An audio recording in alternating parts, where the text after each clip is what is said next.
হযরতে আমের রাদিয়াল্লাহু তাআলা আনহু তীরন্দাজ সাহাবী, তিনি বলেন, হুজুর, ইয়া রাসূলুল্লাহ, ইয়া হাবিবাল্লাহ, নবীজির সমীপেও আমার নবীজির সমীপে অবস্থিত ছিলেন। এমত অবস্থায় নবীজির দরবারে উপস্থিত হয়ে গেলেন। সেই দিন উপস্থিত সাহাবায়ে কারাম দেখলেন একটা লোক যেন কমলি পেশায়া ঘায়ে দিয়া আমার নবীজির দরবারে আগমন করেছে। কোন সুবহানাল্লাহ। দিনের নবী ডাক দিয়ে বলেন, আসবি আমার দরবারে আগমন করেছ, কমলিওয়ালা, কমলি পেশায়া পেশায়া আমি নবীর দরবারে কি নিয়ে আগমন করেছে? আমের রাদিয়াল্লাহু তাআলা আনহু তীরন্দাজ সাহাবী বললেন, ওই লোকটি যেন কমলি গায়ে প্যাঁচ দিয়ে কমলির ভেতরে কি নিয়ে আমার নবীর দরবারে আগমন করেছে। উপস্থিত সাহাবায়ে কেরাম বললেন, আমার নবী বললেন, জনক ব্যক্তি, তোমার কাছে কি নিয়ে তুমি এসেছো? লোকটা বলে, ইয়া রাসূলুল্লাহ, ইয়া হাবিবাল্লাহ, নবী গো, কমলির ভেতরে আমি পাখির ছানাগুলো নিয়ে আগমন করলাম। সমস্ত বর্ণনা করেন, হুজুর, আমি একটি জঙ্গলের পাশ দিয়ে রওনা হলাম। আবু দাউদ শরীফে এসেছে, জঙ্গলের পাশ দিয়ে আমি রওনা হয়েছিলাম। হঠাৎ করে দেখেছি আমার মাথার উপরে একটা পাখি যেন ঘুরপাক খাচ্ছে, মাথার উপরে যেন বারবার ওড়াল দিচ্ছেন। আমি পাখির দিকে নজর করলাম, বারেংবারে দিক সেদিক তাকালাম। হঠাৎ করে দেখি আমার পাশেই যেন পাখির বাসা দেখা যায়। পাখির ছানাগুলো যেন এত সুন্দর ভাবে বসে আছে। ইয়া রাসূলুল্লাহ, ইয়া হাবিবাল্লাহ, দ্বীনের নবী মুস্তাফা, পাখির বাচ্চা ছানাগুলো আমি বাসা সহকারে নিয়ে এসেছি। আমি দেখায় দেখায় দেখলাম গো নবী, পাখিটা আমার মাথার উপরে ঘুরপাক খাচ্ছে, বারবার উড়াল দিচ্ছেন, আর বাচ্চাগুলোর মহব্বতে সে আমার হাতে আইসা বসে গেল। দ্বীনের নবী মুস্তাফা তার জীবনের মায়া উপেক্ষা করে আমি এবার কমলিটা সরাইয়া দিলাম। পাখির বাচ্চার উপরে যেন ডানাগুলো বড় করে, মায়া মহব্বত করে সন্তানগুলোকে এবার বসে আছে। দ্বীনের নবী মুস্তাফা বললেন, প্রকাশ করো। আমার নবীকে সবটুকুন দেখানোর পর ঘটনা বিবৃতি দিয়ে বলে, ইয়া রাসূলুল্লাহ, ইয়া হাবিবাল্লাহ, পাখির ছানাগুলো আমি এমন করে নিয়ে এসেছি।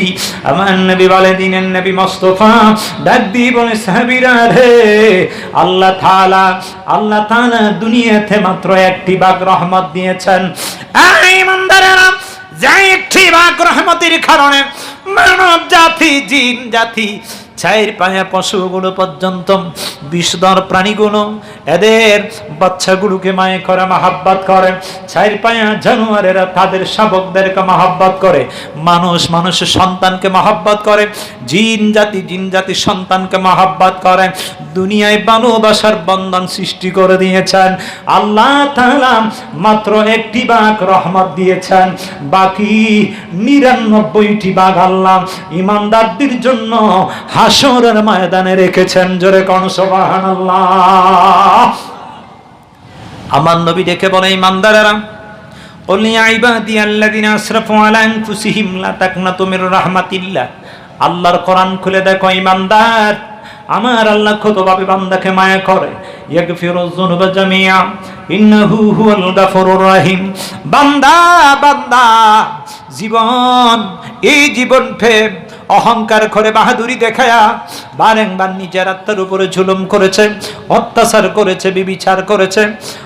আল্লাহর বান্দা একদিন হঠাৎ করে বান্দা মনে মনে চিন্তা করে, আল্লাহ গো, আমার মতো কত মানুষ দুনিয়া ছেড়ে বিদায় হয়ে গেল, আমিও তো একদিন থাকবো না রে আল্লাহ। এক পা ঘরে আরেক পা ঘরে, এক পা ঘুরে আরেক পা ঘরে, চিন্তা করে, মাবুদ, আমার একটি পা যেন কবরের দিকে চলে যাচ্ছে, আমিও বাঁচবো না, তুমি আমাকে ক্ষমা করে দাও, তুমি আমাকে মাফ করে দাও। বান্দা বারংবার আল্লাহর কাছে ক্ষমা চায় আর মাফ চায়। আল্লাহ বলে, বান্দারে ইমানদার, ইমান নিয়ে যদি তুমি আল্লাহর কাছে ক্ষমা চাইতে পারো, ইমানদারের যত গুনাহ থাকে না কেন, নবীজির সম্মানিত ফাইলে নবীর ইজ্জতে আমার আল্লাহ গুনাহগুলো ক্ষমা করে দিবে। জোরে কোন সুবহানাল্লাহ। আমাদের নবীর সম্মান আল্লাহ দিয়েছেন, কথা বলেন ঠিক কিনা? নবীজির উম্মত আমরা হয়েছি, আমাদের ক্ষমতা আছে কিনা নাই? আমাদের দাম আছে কিনা নাই? হযরত ইবনে আব্বাস রাদিয়াল্লাহু তাআলা আনহু একটি হাদিস বর্ণনা করেছেন। নবী করিম সাল্লাল্লাহু আলাইহি ওয়াসাল্লাম মায়ান নবীজি বলেন, একটা মজলিসে উপস্থিত সাহাবায়ে কেরামরা কি যেন তারা এক একজন বলা বলি শুরু করে দিয়েছে। আমার নবী বলে, তোমরা কি যেন কথাগুলো বলতেছো? আমি নবীজি অবশ্যই অবশ্যই শুনতে পাচ্ছি। ওয়াকালা কাদ সামিতু কালামাকুম ওয়া আজাবাকুম, তোমরা মনে করো আমি নবী শুনি না? আশ্চর্যজনক কথাগুলো আমি নবী নিজ কান মোবারক দিয়ে শুনতে পাই। কোন সুবহানাল্লাহ। আমার নবী বলেন, ইমানদাররা তোমরা বলছো আল্লাহ তাআলা আদম সফিউল্লাহকে বন্ধুত্ব দিয়েছেন, ইব্রাহিম ও খলিলুল্লাহকে আল্লাহ বন্ধু বানিয়েছেন, মুসা নবীকে আল্লাহ মুক্ত নবী বানিয়েছেন, ঈসা নবীকে আল্লাহ তাআলা শুধু রূহ দ্বারা বাবা ছাড়া দুনিয়াতে পাঠিয়ে দিয়েছেন। আমি নবীজি সব জানি, সব দেখি। ইমানদারেরা, উপস্থিত সাহাবায়ে কেরাম শোনো। ক্বালা ইন্না ইব্রাহিম খলিলুল্লাহ ওয়া হুয়া কাযালিক ওয়া মুসা নজিউল্লাহ ওয়া হুয়া কাযালিক ওয়া ঈসা রূহুল্লাহ ওয়া কালিমাতুহু ওয়া হুয়া কাযালিক ওয়া আদম মুস্তাফাহুল্লাহ ওয়া হুয়া কাযালিক আলা ওয়া আনা হাবিবুল্লাহ ওয়া লা ফখরা। জোরে জোরে কোন সুবহানাল্লাহ। ইব্রাহিম খলিলুল্লাহ আল্লাহর বন্ধু ঠিক, আদম আলাইহিস সালামকে আল্লাহ তাআলা বন্ধুত্ব দান করেছেন, তাও ঠিক। মুসা নবীকে আল্লাহ মুক্ত নবী বানিয়েছেন, তাও ঠিক। ঈসা নবীকে আল্লাহ তাআলা শুধু রূহের মাধ্যমে বানিয়েছেন, তাও ঠিক। তবে কোনো ফখর নাই, আমি নবীর কোনো গরিমা নাই, আমি নবীজির কোনো আমার ফখর নাই, অহংকার নাই। আমি নবী কেমন নবী? ওয়ানা হামিদুল লিওয়াল হামদি ইয়াউমাল কিয়ামা ওয়ালা ফখরা। আল্লাহ তাআলা কিয়ামতের ময়দানে আমি নবীকে লিওয়ায়ে হামদ আল্লাহ দিয়েছেন, লিওয়ায়ে হামদের বাহক আমি হব। বাবা আদম সফিউল্লাহ আদম নবী থেকে সকল বান্দা ঘর লিওয়ায়ে হামদের নিচে আগমন করবে। ওয়ানা আউয়ালু শাফি ওয়া আউয়ালু মুশাফফা ইয়াউমাল কিয়ামা। কিয়ামতের ময়দানে আল্লাহ তাআলা আমাকে সর্বপ্রথম সুপারিশকারী বানিয়ে দিয়েছেন। আমি নবী যতক্ষণ পর্যন্ত ময়দানে সুপারিশ করব না, অন্য কোন নবী সুপারিশ করার ক্ষমতা হবে না। কোন সুবহানাল্লাহ।